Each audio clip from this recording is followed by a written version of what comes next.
খড়গপুরে ঐতিহ্যবাহী দশেরা উৎসব এবছর 101তম বছরে পদার্পণ করেছে। শহরের নতুন বসতির রাবণ ময়দানে এই মহা উৎসব দেখতে হাজার হাজার মানুষ জড়ো হয়েছিল।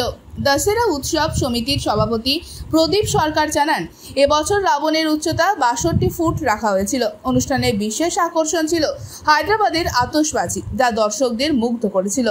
তবে রাত থেকে অবিরাম বৃষ্টিপাত অনুষ্ঠানকে ব্যাহত করে। বৃষ্টির কারণে রাবণের 10টি মাথা ভিজে যায় এবং দহনের সময় কেবল দেহটিতে আগুন ধরে যায়, মাথাগুলি অধরা থাকে।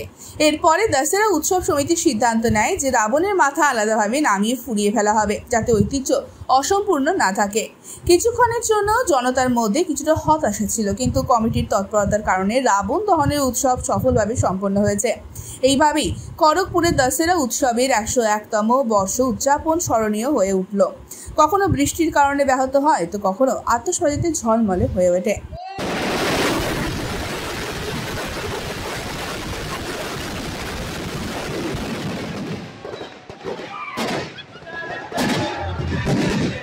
প্রত্যেক বছরে আমি এখানে আসি এবং এটা নিয়ে আজকে তৃতীয় বছর।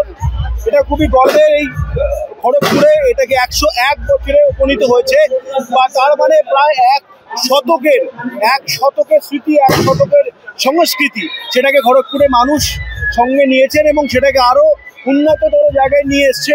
আগে যেভাবে হতো রাবণ পোড়া অনুষ্ঠান, রাবণ দহন অনুষ্ঠান, এখন তার সাথে টেকনোলজি অ্যাড হয়েছে, ড্রোন লেডেন টেকনোলজি হয়েছে এবং যেটা খুব ফায়ার সেফটি মেনটেন করে এখানে সমস্ত কিছু করা হয়।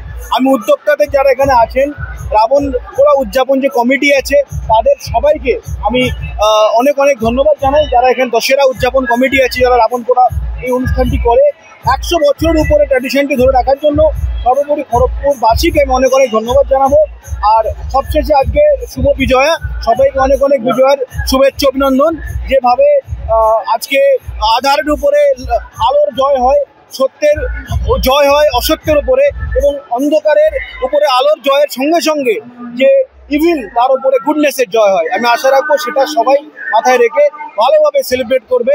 সবাইকে অনেক অনেক শুভেচ্ছা, দশেরা ও শুভ Bijoya. Bureau report, NM news. আরও খবরের আপডেট পেতে সাবস্ক্রাইব করুন আমাদের ইউটিউব চ্যানেলটি আর বেল আইকনে ক্লিক করুন নোটিফিকেশনস পেতে।